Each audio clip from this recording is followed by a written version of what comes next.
Parents, I have a question for you. What shapes your perspective on and approach for raising your children? Welcome to Normalize the Conversation. I'm your host, Francesca Reicheter, and today I'm joined by Joanne De Simone, author of Fall in Recovery, Raising Children with Disabilities Through Lessons Learned in Dance. In this episode, I spoke with Joanne about the unique challenges of raising two sons with disabilities and how a life-changing moment at the pediatrician's office reshaped her entire journey as a mother. Joanne shares lessons from her career as a modern dancer and how they've influenced her coping tools, perspective, and approach to parenting. Join us for an inspiring conversation about resilience, adaptability, and finding strength in unexpected places.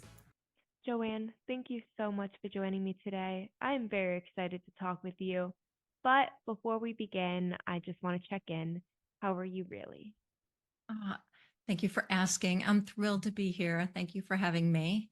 Um, I love this question, and it kind of makes me laugh though, because I'm remembering all the times that I would hear that and I wouldn't even know where to begin. But I'm really happy to say that today I'm in a very good place. Yeah, it's been a nice summer we've had as a family.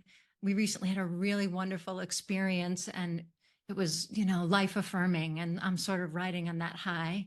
So yeah, it's a good day.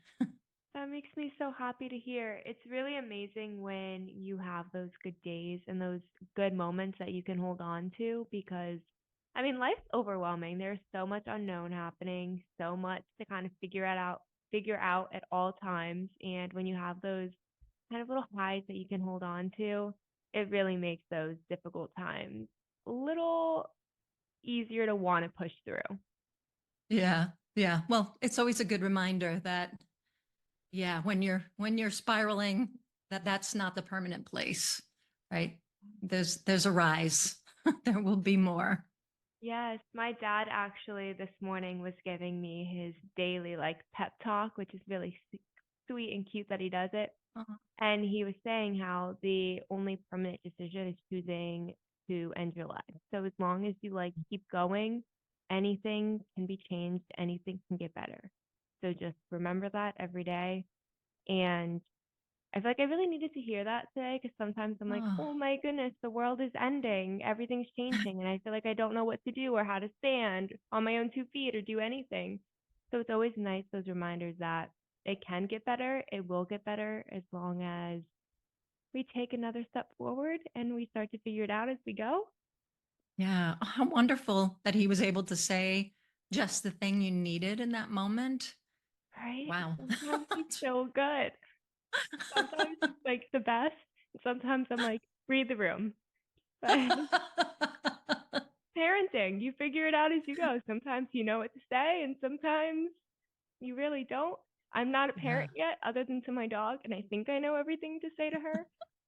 But when my parents have those good moments and they say the right thing, it just makes all the difference because they don't know what they're doing either most of the time. Especially having a daughter who I struggle a lot with severe depression, and I spend a lot of time in very low lows and they never know what to say because they're figuring it out as they go. So when they have those good moments, I'm like, yes, love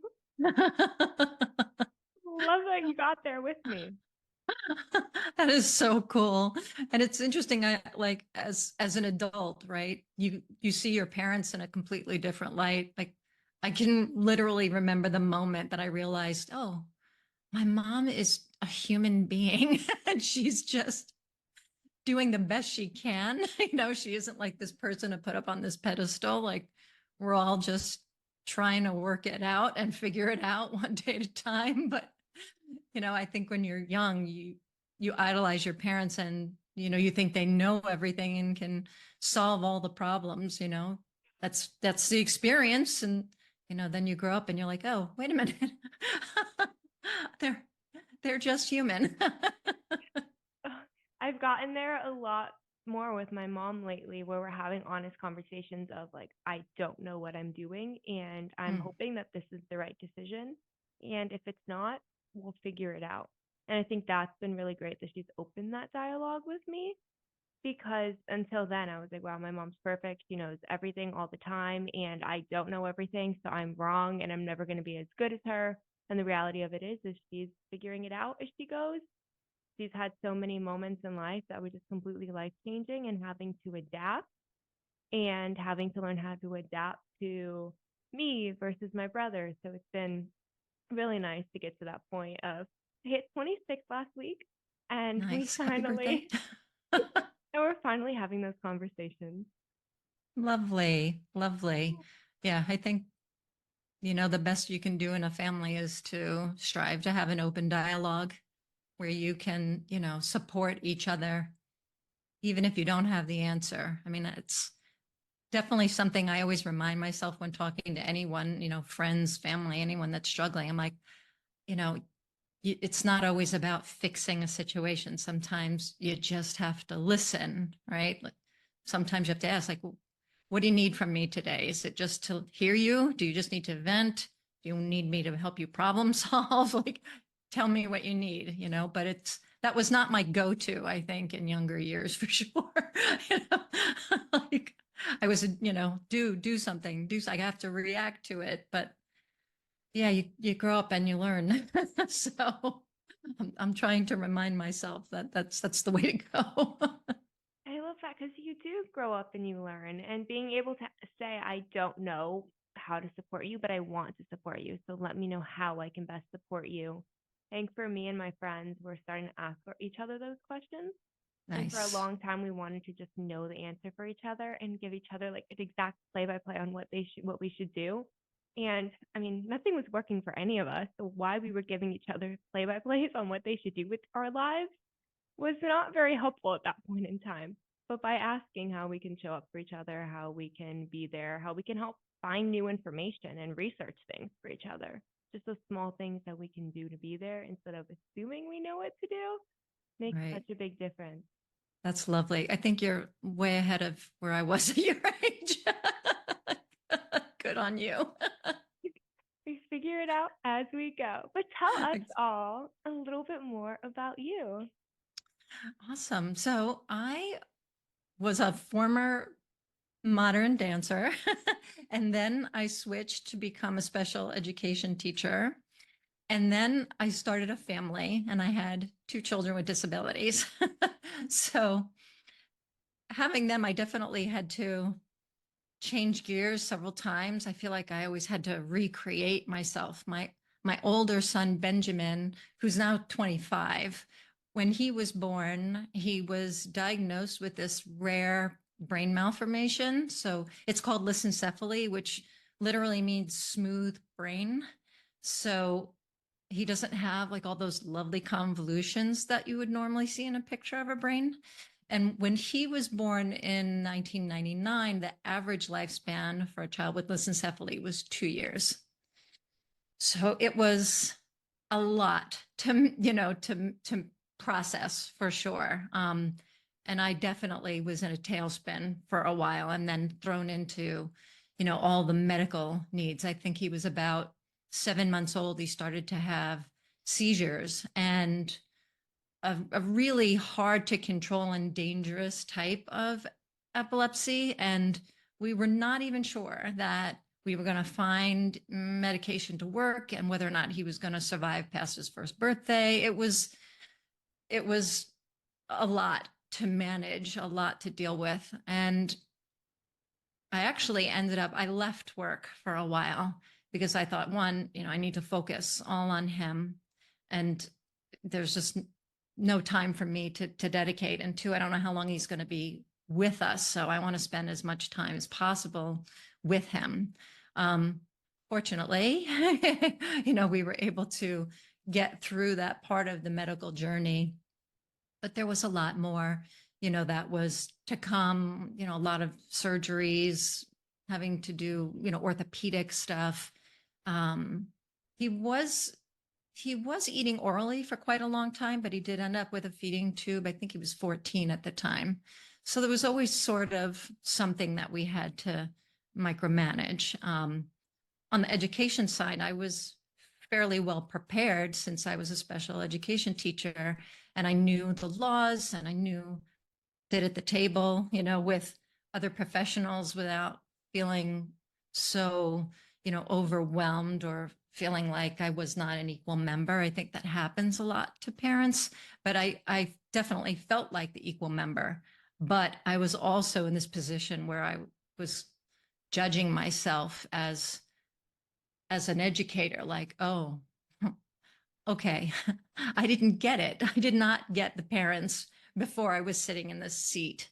So there was a lot that I sort of had to get through, taking care of him, thinking about myself as a parent and, how am I going to care for him and what am I capable of? And, a lot of blame comes with it. We never really found a cause, although it can be genetic, but there's a lot of self-blame. And I often think that that lives within our culture where a lot of times it's all on the mom.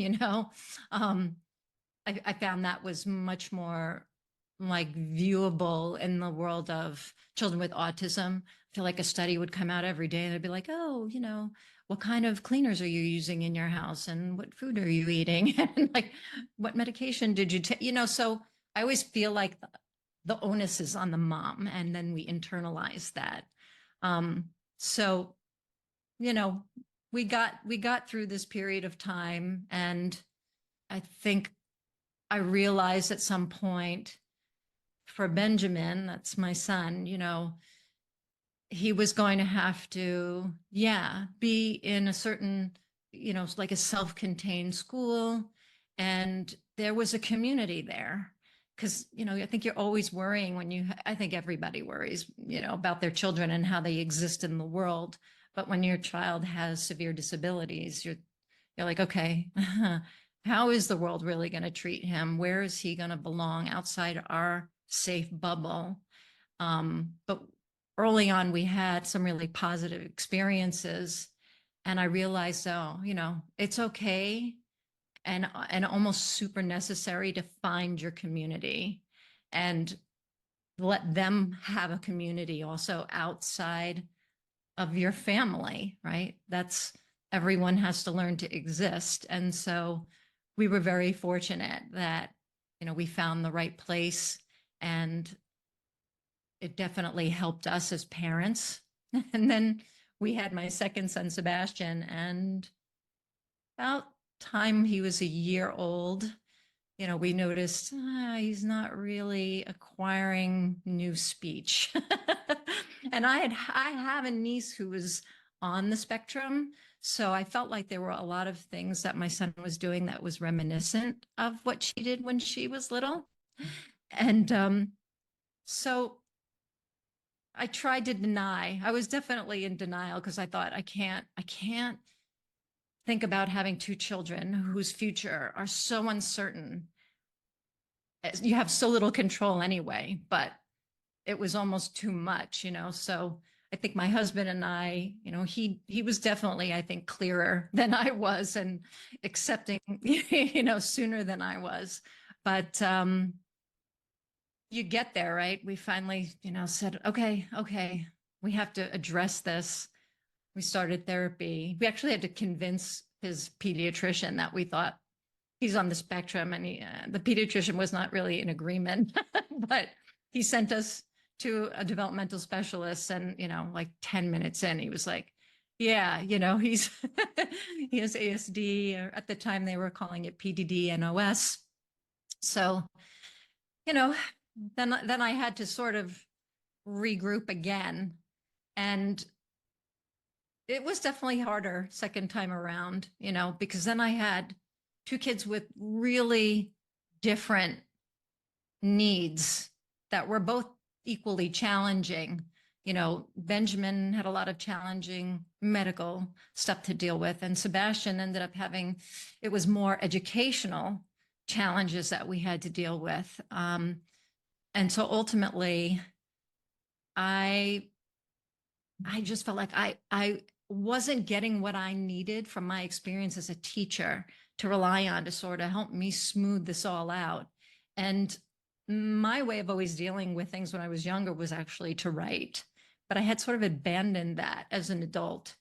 And I went back to it and started to realize, oh, okay, if I can put the pieces of my life together and figure out how I can generalize skills from one thing to another, like we do in special education, that I could flip how I saw all the conflict that I was dealing with and engage those old lessons that actually were dance lessons that I learned and applied them to motherhood.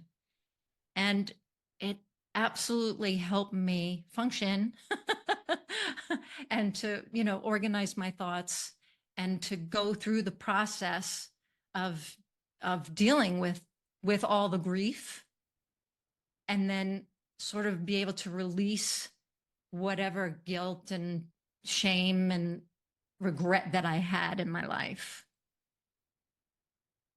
You That was a are, mouthful. no, you are so amazing because as I'm listening to you share, first of all, thank you for sharing. You're going through these different emotions that you felt along the way and talking about what you've done to help and how you were able to find that community, how you were able to apply writing and dance. And I think a lot of people, when they're talking about something they've gone through, it's very easy to be very stuck in it and not knowing what to do. And not only have you found things that help you, you're so willing to share it, which I think just makes it so much more powerful. So to start, I want to say thank you for sharing and the way you share because it's just so powerful. Thank you. Yeah, and then listening to you, I mean, you said right at the end, right? Grief, guilt, shame, regret. You talked about how, as a mother, right, there tends to be a lot of blame on the woman. And first of all, I'd love to say when people are like, well, what did you eat? What did you put in your body? What was around you? Why are there so many chemicals in these things that can cause something? And we're like, well, it's your fault for consuming it. How about better standards and regulations on what we're putting inside our bodies and around our bodies? Always want to point that out. Um, but that kind of going through it must have been so isolating because who do you talk to about it when you're starting to have these initial kind of self blame and self doubts? I know for me, something that's a small piece of self doubt and self blame can spiral me so low, and it takes me a very long time to get through it. But for you, you were working through it while also being a mom and being there for your kid and going through that process of all the unknowns. So, can you tell me a little bit more about what that experience was like internally? Beyond overwhelming. um, so when Ben was an infant and he was receiving early intervention services, one of the things that they offered me was counseling. And this was not something I had any experience with before. So, but I welcomed it because I just knew, I was so distraught. And and it's funny because there were certain things that, this wonderful woman would come into my home once a week and, she would tell me the same thing. Like I was always a planner. I was always looking ahead. And, so I was just speeding into the future. I'm like, what's this going to look like? What's that going to look like? Is he going to be alive? And she would say, Joanne, life is a one day at a time event. And, I heard it, but I couldn't ingest it. It took a long time for me to like really take that to heart and understand what that meant. And the funny thing was, and this is how I linked things, right? So when I was thinking a lot about the dance lessons that I learned, one of them was this teacher I had said, live in the movement. So he would just glide his hands across the air in front of him and he'd say, pretend you're touching like the top of the water, right? And it was just like this message to slow down and give every movement the attention that it deserves. If you're thinking of the next thing and the next thing, like you're not able to appreciate the movement that you're fulfilling right now. And I'm like, it's the same lesson, right? Live in the movement, live in the moment. Right? But it didn't mean anything to me when it was just words. I think I was a mover when I was a kid. I was a gymnast. I danced later, but I was never still, never. So it makes so much sense to me now that the lessons that everyone was trying to teach me had to come from my kinesthetic knowledge. And I think too, I always say kids and adults, there's a lot of things that are very similar in our learning processes. So even adults, like we're not going to learn something until we're ready to learn it. It's something I knew as a teacher, but not something I ever applied to myself. So, I think that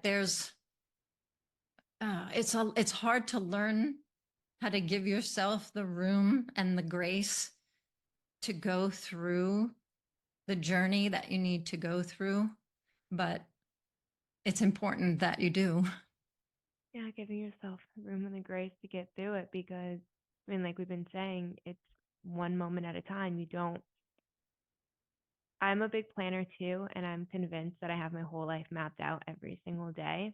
And it's every day it's a crisis that my dad has to call me and give me my motivational speech because life, you can't plan for everything as much as you want to and as much as you want to have that sense of control. And learning that it's okay if things change.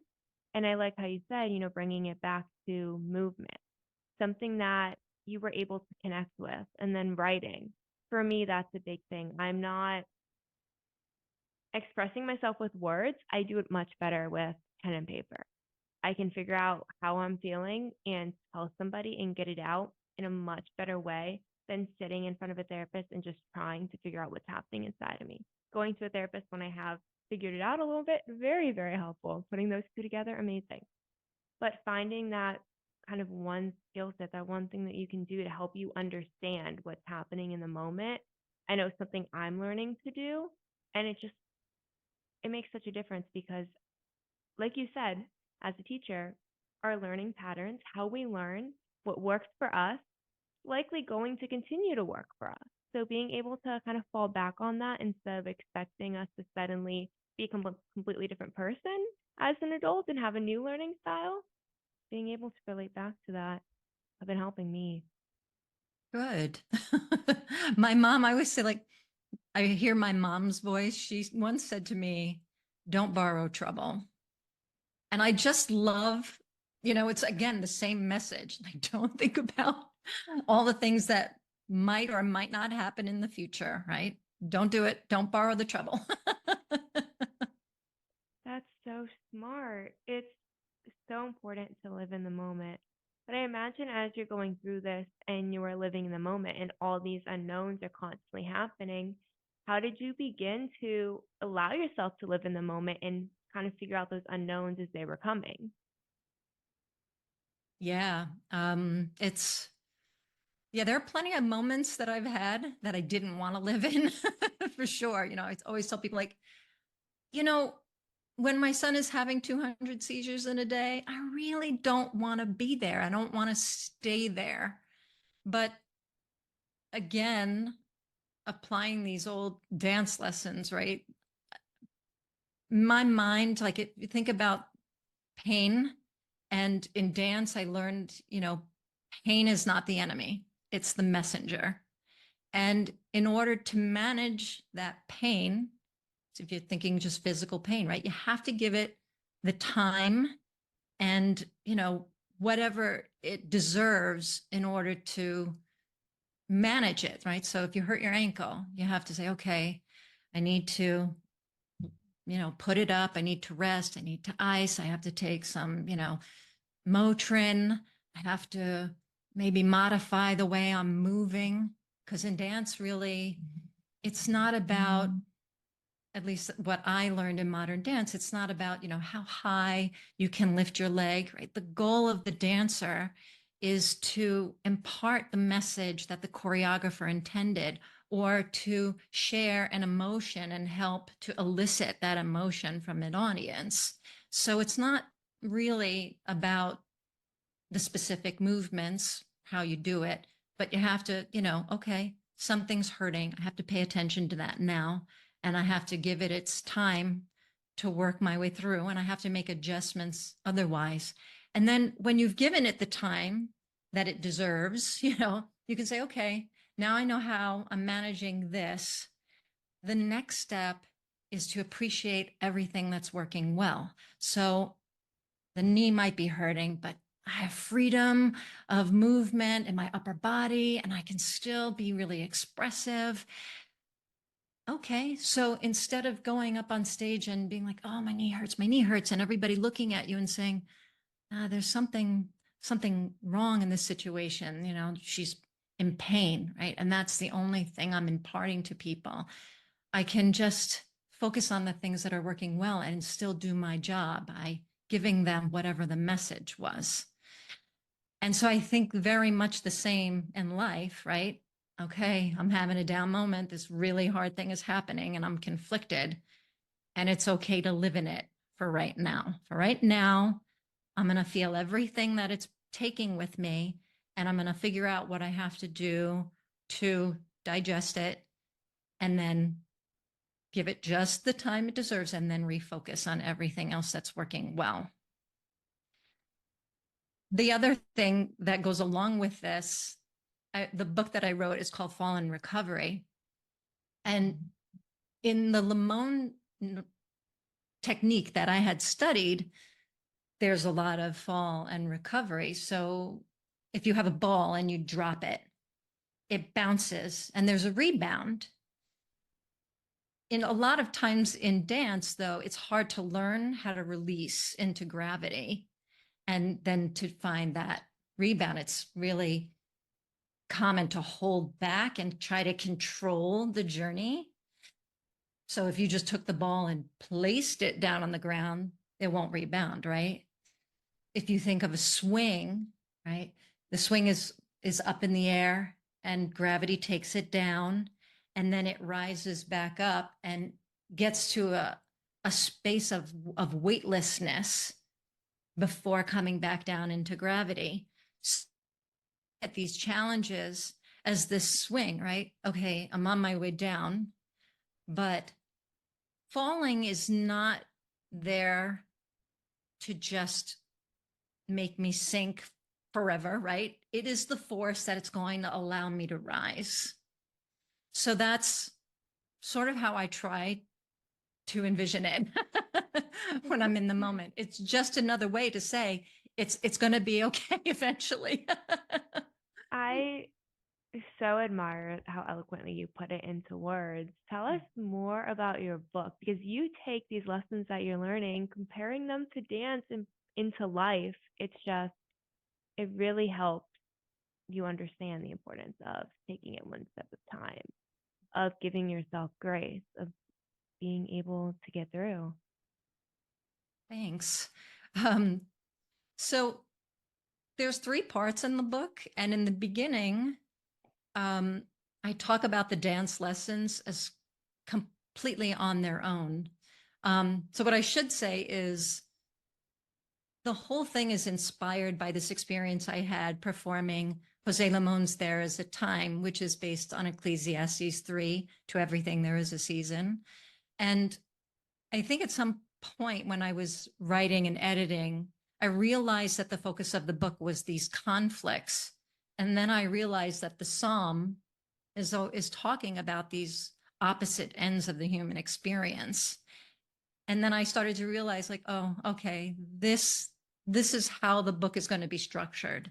So every chapter details a dance lesson and what I perceive as a dichotomy of parenting children with disabilities and how that, relates to different parts of the psalm. But the way the book is also structured is that in the first part of the book, I didn't realize that these dance lessons were going to be life lessons. So I kept the parenting and the dance information completely separate. And then as we move through the book, I start integrating, not well at first in terms of, oh, I'm realizing these lessons are here, but I'm not really following them. I'm sort of doing the opposite of what I should be doing. And then in the end, consciously using them as strategies to manage my life. So yeah, it was a wonderful experience. It was sort of like art imitating life, imitating art. Like the process of writing the book helped me find these connections and these lessons and how to use them. So if I had not done the book, I never would have come to this wonderful conclusion. But wonderful because it helps me process. And it sounds like that is the same for you too. And, whatever that is for people, I'm like, do whatever you need to do. My goal is say like, hey, you might not be a dancer, but again, these are life lessons. And part of the inspiration also, one of my favorite books was The Last Lecture, written by Randy Pausch. And he was dying of cancer and he wrote this book. It was essentially, all the lessons he wanted his children to have, knowing he wasn't going to be there to give them to, give them to them. And so a lot of times in this book, he talked about lessons he learned from his football coach when he was younger. And, like the big light bulb was going off in my head, like, hey, yeah, right. That's what sports and art, and that's what it all does, right? It gives you life lessons, of course, of course. So yeah, I think that as human beings, it's important to sort of, reach into whatever your interests are that have given you, all of these lessons and be able to make them, connect to your current life. And for me, that was the answer in, dissipating whatever, guilt and regret that I had. It wasn't like, oh, this is how I got here, everything I did before. It was more than that. It was, this is how I can continue to use these things to support what's happening to me now. And so, yeah, sure. These decisions I made in the past, if I regretted them, it was okay because I can still take from it and use it as comfort now. It's you are absolutely amazing. And as I'm listening to you talk, it just makes me think back to kind of competitive cheerleading and writing and these lessons that maybe I wasn't recognizing at the time. Every time that maybe I got injured and I was kind of forced to push through, and maybe back then, even now, a lot of resentment toward why did I have to keep going? Why did I have to find a new way to do this? Why did I had a cast on my arm and I had to figure out how to fly without hitting people with my arm? And it felt very right. It felt very. It doesn't seem helpful yet right now. Yeah, right. But to learning how to make adjustments based on where you're at when something feels almost impossible to do, and being mindful of everyone around you, because arm placement can make a big difference in someone's safety and my safety. So being able to find those lessons that maybe you didn't enjoy learning back then and it didn't make sense on why that lesson was important yet, but how you can relate it back to life, because life is all about taking what we've gone through and figuring out what we can take from it and move forward. Like you said, like you might have made decisions that you have regrets, and then you can take from that. It doesn't have to be, back to what we said in the beginning, it doesn't have to be permanent. Where we are right now, what we've gone through does not have to be the end for us. We can take from it and grow. I'm really curious, was there a lesson that you were most surprised to learn as you were writing that book?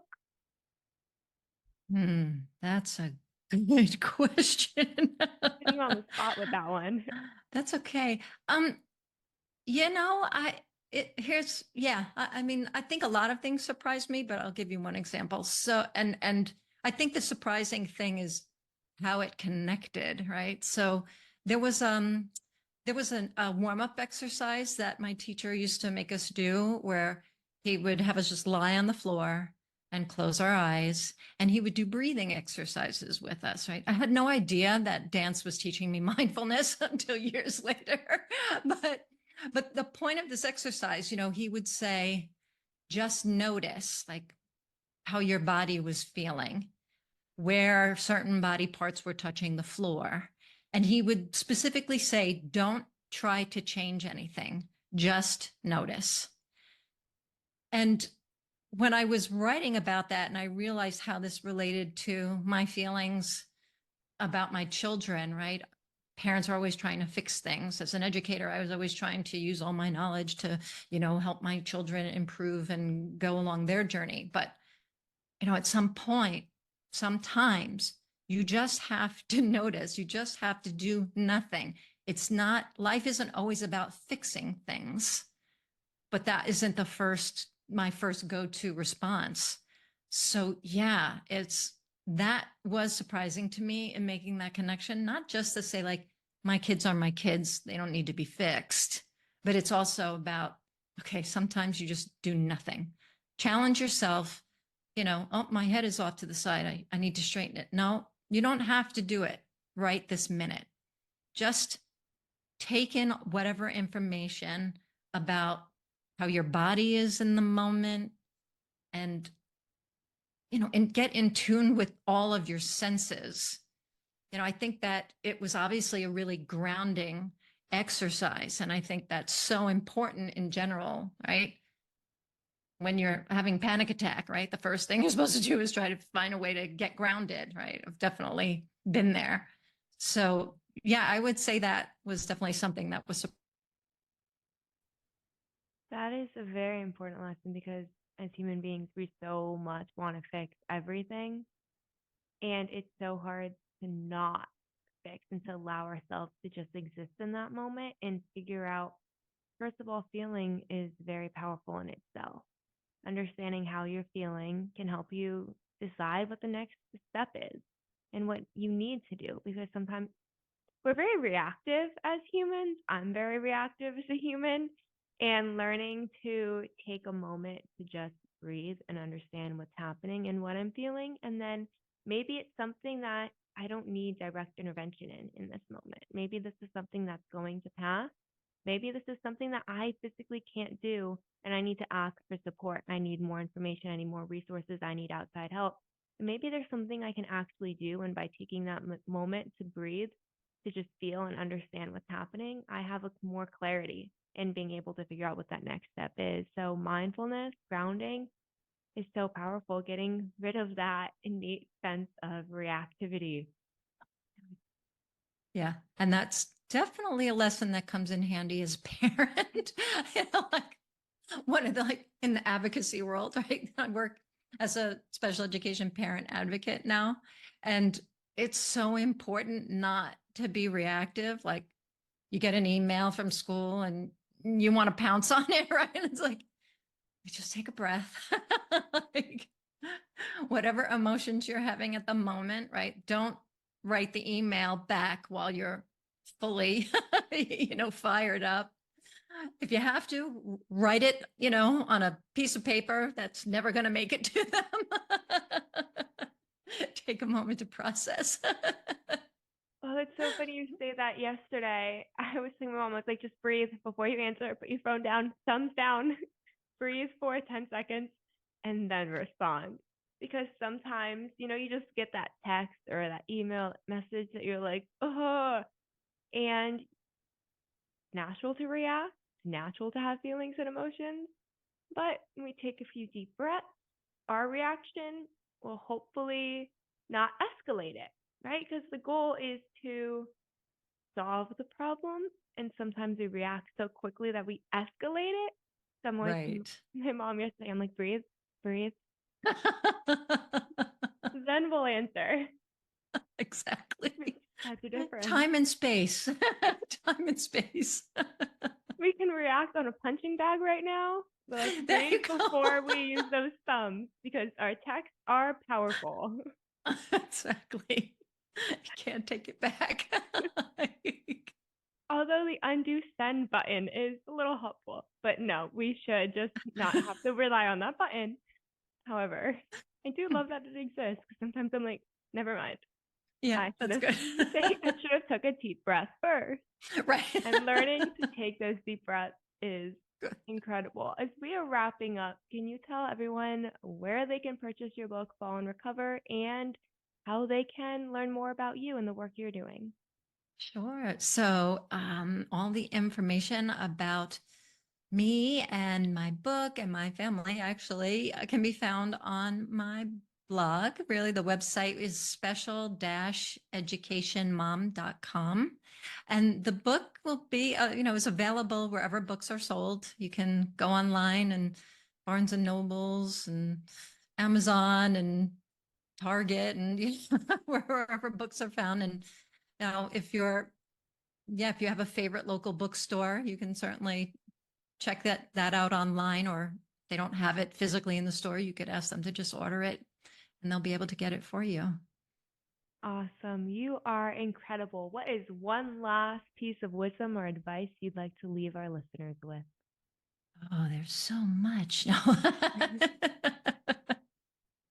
Yeah, I would say I think it's so important to, get out of this however you can, the feeling that you are alone and isolation. I feel like it really, it just doesn't do anything good. When you just are in the mindset that you're the only one experiencing whatever it is, and it's so easy to convince ourselves that that's the case. It's so important to just find your community and have people in your life who can reassure you that you're experiencing, very normal, emotions based on really difficult situations, and find the support for sure, whatever that means for you, whether it's family, whether it's friends, whether it's therapy, whether it's, and I've obviously highly recommend finding other outlets, even if it's just get out of the house and take a walk, because I think that you need to find the moment where you can quiet your mind and release the stress. But I think that truly nothing can be done, solely on our own. Yeah, community is so important and so powerful because at the minimum, it helps us feel like we're not alone in it and like someone understands. And in so many ways, it helps us have people to rely on. Because sometimes, like you said, we can't do it all by ourselves, and that's okay. And even though there's this desire to want to be able to do everything and want to fix everything, sometimes we need outside support. Sometimes we need someone's shoulder to lean on, and that is okay. That is more than okay. It's completely normal and something we all are worthy of and deserve. Thank you so much for listening to Normalize the Conversation. Don't forget to subscribe, rate, and review. This podcast is an initiative of Inspiring My Generation, focusing on normalizing the conversation, bringing education and awareness to the forefront, and amplifying global voices to spark change and hope. Inspiring My Generation is a 501c3 nonprofit organization on a mission towards suicide prevention through awareness, conversation, education, and support. Connect with us on Instagram at Inspiring My Generation and visit our website inspiringmygeneration.org to learn more about our work and how you can make a difference.